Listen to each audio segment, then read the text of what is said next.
ஆலு இம்ரான், இம்ரான் அவர்களுடைய சந்ததிகள் என்று வரக்கூடிய இந்த சூறாவில் அல்லாஹ் எக்கச்சக்க அத்தாட்சிகளை, அதிசயங்களை, அற்புதங்களை அல்லாஹ் இந்த சூறாவிலே வைத்திருக்கிறார். இந்த சூறாவினுடைய 35வது வசனத்திலே இம்ரான் அவருடைய மனைவி சம்பந்தப்பட்ட ஒரு நிகழ்ச்சியை அல்லாஹ் திருக்குரானிலே பதிவு செய்திருக்கிறார். இம்ரான் அவர்களுடைய மனைவியின் பெயர் ஹன்னா பின்து ஃபாவூத். இந்த ஹன்னா என்பவர்கள் பல காலமாக, பல வருடங்களாக குழந்தை பாக்கியம் பெறாதவர்களாக இருந்தார்கள். அவர்களுடைய வயது எந்த அளவிற்கு கடந்துருச்சுன்னா, இனி அவர்களுக்கு அந்த ஹைல் என்கிற மாதவிடாய் ஏற்படாது. அப்படிப்பட்ட ஒரு குறிப்பிட்ட வயதை அவர்கள் அடைந்து விட்டார்கள். ஒரு நாள் சாயங்காலமா ஒரு மரத்துக்கு கீழே உட்கார்ந்துருக்கிறான்.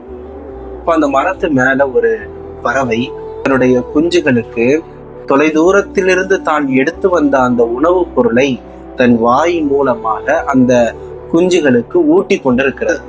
இதை பார்த்ததும் ஹன்னா அவர்களுக்கு தனக்கு ஒரு குழந்தை இருந்திருக்க வேண்டுமே, நானும் அந்த குழந்தைக்கு இப்படி உணவை ஊட்டி இருக்க வேண்டுமே, அந்த குழந்தையை தூக்கி வளர்த்திருக்க வேண்டுமே, அந்த பாக்கியம் தனக்கு இல்லாமல் போனதே என்கிற சிந்தனை அந்த பறவை தன்னுடைய குஞ்சுகளுக்கு உணவு வழங்குவதை பார்த்துதான் அவர்களுக்கு ஏற்படுகிறது.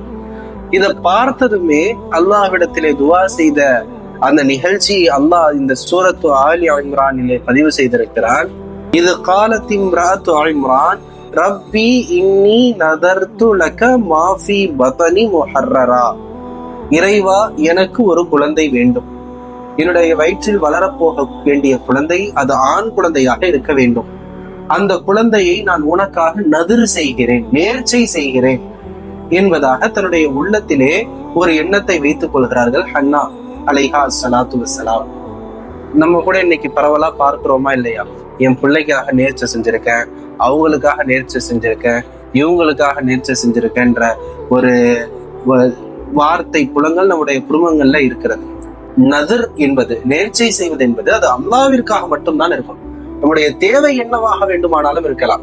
என்னுடைய மகனுடைய ஷிஃபாவிற்காக, என்னுடைய பெற்றோர்களுடைய உடல் ஆரோக்கியத்திற்காக, என்னுடைய உறவினர்களுடைய வெற்றிக்காக, இல்ல என்னுடைய தேவைக்காக நான் அல்லாஹ்விடத்திலே நதிர் செய்கிறேன். எனக்கு இந்த காரியம் இப்படி எனக்கு கைகூடினால், எனக்கு வெற்றி கிடைத்தால் நான் இத்தனை பேருக்கு உணவு வழங்குகிறேன், இத்தனை ஃபகீர்களுக்கு சதகா செய்கிறேன். நம்முடைய உள்ளத்திலே நமக்கும் அல்லாஹ்விற்கும் மத்தியில ஒரு உடன்படிக்கையை போட்டுக்கொள்வதுதான் நதர். இது அல்லாஹ்விற்காக மட்டும்தான் இருக்க வேண்டும் என்பதை புரிந்து கொள்ளுங்கள். இப்ப அந்த நேர்ச்சை செய்வதுன்றது இப்போ வந்ததில்லை, மரியம் அலைஹிஸ்ஸலாம் காலத்துல இருந்தே அது இருக்கு. இப்போ அது போல இந்த ஹன்னா அலைஹா ஸலாத்து வஸ்ஸலாம் அவர்கள் எனக்கு குழந்தை வேண்டும், நான் மலடியாக இருக்கிறேன், எனக்கு மாதவிடாய் காலம் முற்றிலுமாக நின்று விட்டது, இருந்த போதிலும் எனக்கு குழந்தையின் மீது ஒரு பேரின்ப காதல் வந்திருக்கிறது, எனக்கு குழந்தை வேண்டும், அந்த குழந்தை ஆண் குழந்தையாக இருக்க வேண்டும், அந்த ஆண் குழந்தையாக எனக்கு பிறந்து விட்டால் அந்த ஆண் குழந்தையை பைத்துல் முகத்தஸினுடைய சேவைகளுக்காக நான் அர்ப்பணித்து விடுகிறேன் என்கிற நதிரை ஹன்னா பின்து ஃபாவூத் அலைஹா ஸலாத்து வஸ்ஸலாம் தன்னுடைய உள்ளத்தில் வைத்திருந்த அந்த நிகழ்ச்சியை அல்லாஹ் இந்த சூரத்து ஆலி இம்ரானிலே பதிவு செய்திருக்கிறார். நாம் இது சொல்ல வந்த முக்கியமான செய்தி என்னவென்றால், அவர்கள் விரும்பியது என்னவோ ஆண் குழந்தை, பைத்துல் முகத்தஸுக்காக சேவை செய்வதற்கு. ஆனால் அல்லாஹ்வுடைய நாட்டம் எப்படி இருக்கிறது? ஃபலம்மா வதஅத்ஹா, அவர்கள் குழந்தை பேறு பெறக்கூடிய கர்ப்பிணியாக மாறுகிறார்கள். குழந்தை பிறக்கிறது. கால ரப்பி இன்னி வதஅதுஹா உன்ஸா, யா அல்லாஹ், நான் கேட்டதோ ஆண் குழந்தை. ஏன்னா ஆண் குழந்தையை தான் பைத்துல் முகத்தஸிற்கு பணிவிடை செய்யக்கூடியவராக ஆக்க முடியும், பெண்களை அப்படி ஆக்க முடியாது. ஆனால் நான் நதிர் என்ன வச்ச, குழந்தை வேண்டும் என்றேன், குழந்தையை நீ கொடுத்தாய், அந்த குழந்தை ஆண் குழந்தையாக இருக்க வேண்டும் என்கிற நிபந்தனையை நான் வைத்தேன். ஆனால் அந்த நிபந்தனையை நீக்கிவிட்டு நீ உன்னுடைய நாட்டத்தின்படி ஆண் குழந்தை பிறக்க வேண்டிய எனக்கு பெண் குழந்தையை வழங்கி இருக்கிறாய். இப்ப இங்க ரெண்டு விதமான பிரச்சனை வருது. அவர்களுடைய நேர்ச்சையின்படி அல்லாஹ் அவர்களுக்கு குழந்தையை வழங்கிட்டான், குழந்தை கிடைச்சிருச்சு. ஆனா குழந்தை கிடைச்சிட்டா அவங்க என்ன செய்யணும்னு நினைச்சாங்களோ அது செய்ய முடியாம போயிடுச்சு. இது பயங்கரமான ஒரு கத்தியின் மேல நடக்கிற மாதிரியான ஒரு சூழ்நிலை தான். திருக்குர்ஆனுடைய இன்னொரு வசனத்தை நான் உங்களுக்கு சொல்கிறேன், அதை உங்களுடைய கல்புகளிலே எழுதி வைத்துக் கொள்ளுங்கள்.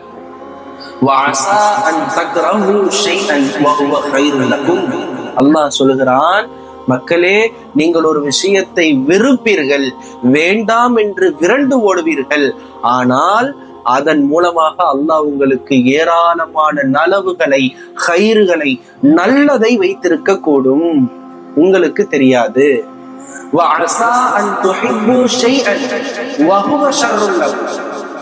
நீங்கள் ஒரு விஷயத்தை வேண்டும் என்று விருப்பப்படுவீர்கள், ஆனால் அது உங்களுக்கே தீங்காக முடிவதற்கு ஏராளமான வாய்ப்புகள் இருக்கக்கூடும்.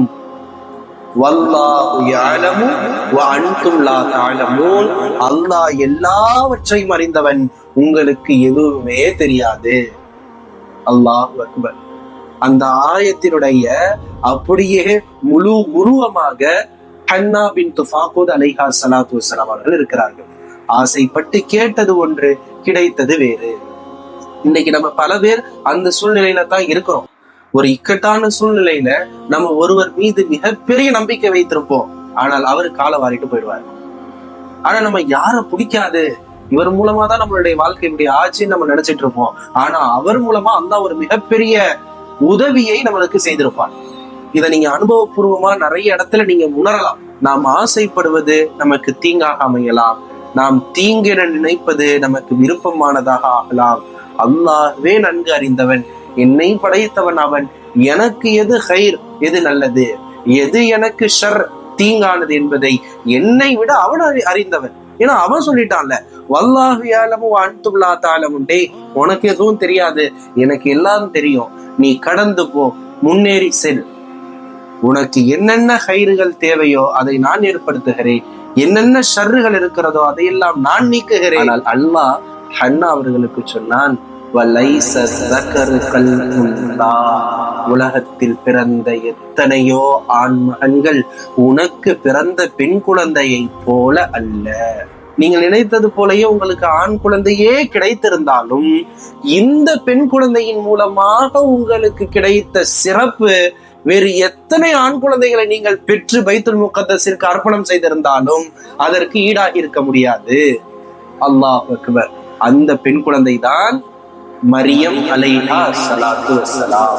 நுபுவத் என்கிற நபித்துவத்தை ஹன்னா அவர்களுடைய துஆவின் மூலமாக ஏற்படுத்திய அல்லாஹ் அவர்கள் நினைத்தது போல் கொடுக்காமல் ஒரு பெண் குழந்தையை கொடுத்து, அந்த பெண் குழந்தைக்கு ஒரு ஆண் குழந்தையை அல்லாஹ் கொடுக்கிறான். அந்த ஆண் குழந்தை சையதுனா ஈசா அலைஹிஸ்ஸலாத்து வஸ்ஸலாம். எல்லாருமே அவங்க பேருக்கு பின்னாடி சன் ஆஃப் போட்டு தன்னுடைய தந்தையின் பெயரைத்தான் போடுவார்கள்.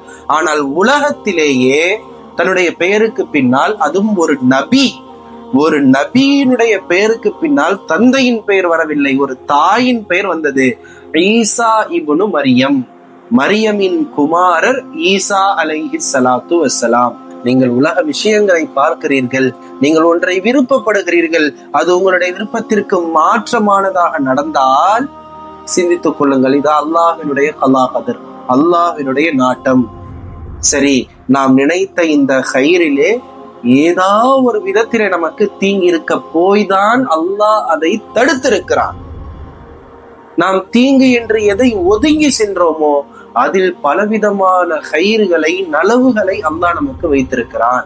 நான் கேட்கும் துஆக்களிலே எதெல்லாம் எனக்கு ஷர்ராக இருக்கிறதோ, நான் அறிவு இல்லாமல் சில விஷயங்களை துஆக்களிலே கேட்டு விடுகிறேன், ஆனால் அதில் தீங்கு இருந்தால் அந்த தீங்கை நீக்கிவிடு, ஹைரை எனக்கு கொடுத்து விடு என்கிற துஆவை நாம் அல்லாஹ்விடத்திலே கேட்பதற்கு கடமைப்பட்டிருக்கிறோம்.